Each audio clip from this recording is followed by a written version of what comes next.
गुमला से जेएलकेएम प्रत्याशी रही निशा भगत को पार्टी से निकाल दिया गया है। उन पर अनुशासनहीनता का आरोप है।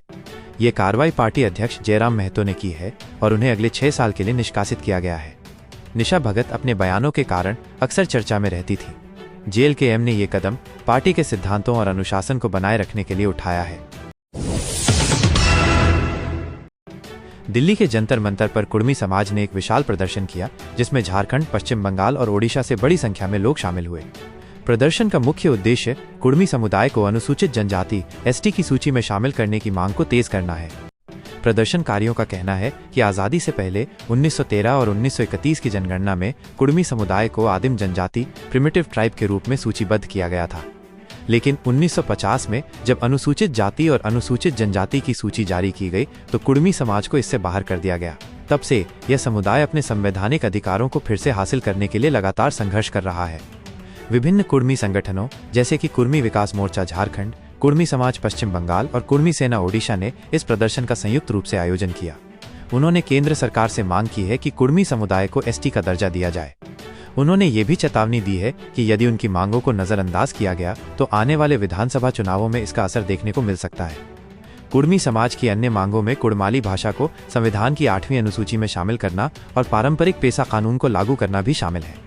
प्रदर्शनकारियों ने कहा कि वे अपनी पहचान और अधिकारों की रक्षा के लिए तब तक आंदोलन जारी रखेंगे जब तक उनकी मांगें पूरी नहीं हो जाती। रांची के बिरसा चौक के पास एचईसी की जमीन पर प्रशासन और नगर निगम ने मिलकर अतिक्रमण विरोधी अभियान चलाया है। इस कार्रवाई में लगभग 100 झोपड़ियों और कई पक्के घरों को तोड़ा गया। ये अभियान एचईसी की उस जमीन को खाली कराने के लिए चलाया गया है जिस पर पिछले 25-30 सालों से कब्जा किया गया था। इस कार्रवाई से पहले निवासियों को कई नोटिस जारी किए गए थे और जगह खाली करने के लिए 5 सितंबर की समय सीमा भी दी गई थी। अधिकारियों के मुताबिक यह अतिक्रमण अवैध था। अतिक्रमण हटाने के लिए 3 बुलडोजर का इस्तेमाल किया गया और मौके पर भारी पुलिस बल भी तैनात किया गया था। कार्रवाई के दौरान कुछ निवासियों ने विरोध भी किया और अपने सामान को बचाने की कोशिश करते दिखे, जिससे अफरा तफरी का माहौल बन गया। लातेहार जिले में वज्रपात, आसमानी बिजली गिरने से एक व्यक्ति की मौत हो गई, जिसके बाद उनके परिजनों ने उन्हें जिंदा करने की उम्मीद में उनके शव को घंटों तक गोबर में दबा कर रखा। ये घटना अंधविश्वास का एक दुखद उदाहरण है जो झारखंड और छत्तीसगढ़ जैसे कई आदिवासी बहुल इलाकों में देखा जाता है। क्या है पूरा मामला? लातेहार के महुआ डांड प्रखंड के रामपुर गांव में रामनाथ यादव नाम के व्यक्ति की वज्रपात की चपेट में आने से मौत हो गई। उनके साथ उनकी पत्नी और एक किशोर भी थे जो घायल हो गए। रामनाथ यादव को अस्पताल ले जाया गया जहां डॉक्टरों ने उन्हें मृत घोषित कर दिया, लेकिन परिजनों और कुछ ग्रामीणों ने अंधविश्वास के चलते उनके शव को घर ले जाकर गोबर के ढेर में दबा दिया। यह माना जाता है कि वज्रपात से झुलसे व्यक्ति को गोबर में दबाने से उसके शरीर का जहर उतर जाता है और वो फिर से जीवित हो सकता है। इसी उम्मीद में रामनाथ यादव के शव को 4 घंटे से ज्यादा समय तक गोबर में रखा गया।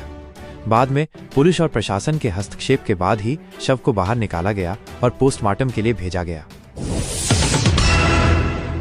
धनबाद के भूली में एक मकान के कमरे से एक व्यक्ति का शव बरामद हुआ है।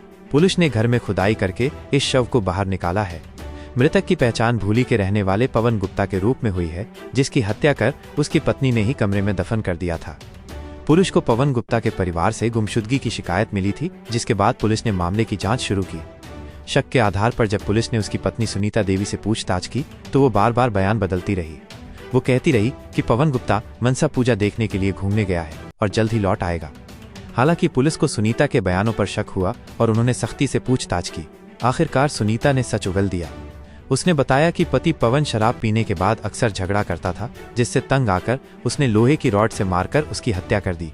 हत्या के बाद उसने शव को घर के ही एक कमरे में दफन कर दिया था। पुलिस ने सुनीता की निशानदेही पर पवन का शव बरामद कर लिया है और उसे पोस्टमार्टम के लिए भेज दिया है। सुनीता देवी को गिरफ्तार कर लिया गया है। धनबाद के कतरास क्षेत्र में हुए भूधंसान हादसे में जान गंवाने वाले लोगों के परिजनों को न्याय और सहायता मिल गई है। इस हादसे के बाद तेतुलमारी में हुई एक त्रिपक्षीय वार्ता में मृतकों के परिजनों को मुआवजा और नौकरी देने पर सहमति बनी। कंपनी ने मृतकों के परिजनों को 20 लाख रुपए का नकद मुआवजा देने का प्रस्ताव दिया है। ये राशि एफिडेविट जमा करने के बाद आश्रितों को दी जाएगी। नौकरी: मृतक के एक आश्रित को कंपनी में नौकरी देने पर भी सहमति बनी है। अगर कोई परिजन नौकरी नहीं लेना चाहता है तो उसे एचपीसी के तहत वेतन दिया जाएगा। तत्काल सहायता: दाह संस्कार के लिए परिजनों को तत्काल 50,000 रुपये की सहायता राशि और शवों को ले जाने के लिए एम्बुलेंस की सुविधा भी दी जाएगी। यह समझौता मृतकों के परिजनों के लिए एक बड़ी राहत है, जिन्होंने इस दुखद घटना के बाद न्याय और आर्थिक सहायता की मांग की थी। इस भूधंसान में 8 लोगों की मौत हो गई थी, जिनमें से 6 की पहचान हो चुकी है। यह हादसा BCCL की खदान में हुआ था, जहां एक सर्विस वैन भूधंसान के कारण 400 फीट गहरी खाई में गिर गई थी। झारखंड के घाटशिला विधानसभा क्षेत्र में उपचुनाव की सरगर्मी तेज हो गई है और इसी बीच मुख्यमंत्री हेमंत सोरेन का इस इलाके से होकर रांची जाना राजनीतिक गलियारों में चर्चा का विषय बन गया है। दरअसल ये सीट रामदास सोरेन के निधन के बाद खाली हुई है। रामदास सोरेन, जो कि एक मंत्री भी थे, की जगह अब यहाँ उपचुनाव होने हैं। मुख्यमंत्री का इस क्षेत्र से होकर गुजरना और उनके स्वागत में झामुमो झारखंड मुक्ति मोर्चा कार्यकर्ताओं की सक्रियता इस बात का साफ संकेत है कि पार्टी इस उपचुनाव को गंभीरता से ले रही है। हेमंत सोरेन ने इस दौरान बहरागोड़ा के विधायक समीर मोहंती से भी मुलाकात की और उन्हें पार्टी उम्मीदवार की जीत सुनिश्चित करने की जिम्मेदारी सौंपी। इसके अलावा दिवंगत विधायक रामदास सोरेन के बेटे सोमेश सोरेन भी मुख्यमंत्री से मिले, जिससे ये अनुमान लगाया जा रहा है कि पार्टी उपचुनाव में सोमेश को ही मैदान में उतार सकती है। भाजपा भी इस उपचुनाव की तैयारी में जुट गई है, जिससे ये मुकाबला काफी दिलचस्प होने की उम्मीद है। चुनाव आयोग ने भी मतदाता सूची के प्रारूप का प्रकाशन कर दिया है, जिससे ये स्पष्ट है कि जल्द ही यहाँ चुनाव कराए जाएंगे।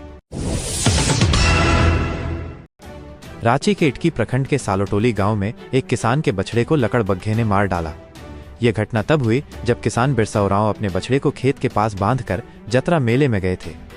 जब किसान बिरसा उरांव वापस लौटे तो उन्होंने देखा कि एक लकड़बग्घा उनके बछड़े को खा रहा था। इस घटना से पूरे गांव में डर का माहौल है, क्योंकि गांव के आसपास लकड़बग्घे का दिखना एक असामान्य बात है। ग्रामीणों ने वन विभाग से तुरंत सुरक्षा की गुहार लगाई है, ताकि भविष्य में ऐसी घटनाओं को रोका जा सके।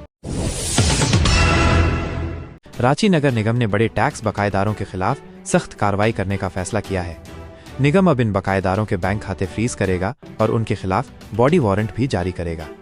निगम के अनुसार इन लोगों को बकाया चुकाने के लिए कई बार नोटिस भेजे गए, लेकिन उन्होंने इसे अनदेखा कर दिया। निगम की इस कार्रवाई का उद्देश्य बकाया राजस्व की वसूली करना और टैक्स प्रणाली में अनुशासन लाना है। इस कदम से उन सभी बड़े बकायेदारों में खलबली मच गई है, जिन्होंने लंबे समय से टैक्स का भुगतान नहीं किया है। निगम ने साफ कर दिया है कि अगर बकाया जल्द जमा नहीं किया गया तो आगे और भी कठोर कदम उठाए जाएंगे। मुख्यमंत्री हेमंत सोरेन ने हाल ही में बहरागोड़ा को एक नया अनुमंडल सब डिवीजन बनाने पर जल्द ही विचार करने का आश्वासन दिया है। ये घोषणा उन्होंने स्थानीय विधायक समीर मोहंती की मांग के बाद की।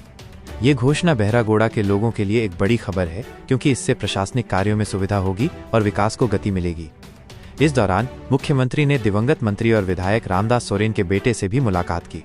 ये मुलाकात राजनीतिक रूप से महत्वपूर्ण मानी जा रही है, खासकर आगामी उपचुनावों को देखते हुए। ये संकेत देता है कि झारखंड मुक्ति मोर्चा JMM इस सीट को लेकर काफी गंभीर है और दिवंगत विधायक के परिवार के प्रति अपना समर्थन दिखा रही है। रांची में अवैध निर्माण के खिलाफ प्रशासन का अभियान जारी है। हाल ही में प्रशासन ने करीब 60 घरों को ध्वस्त कर दिया है। यह कार्रवाई अवैध कब्जों को हटाने के लिए की गई।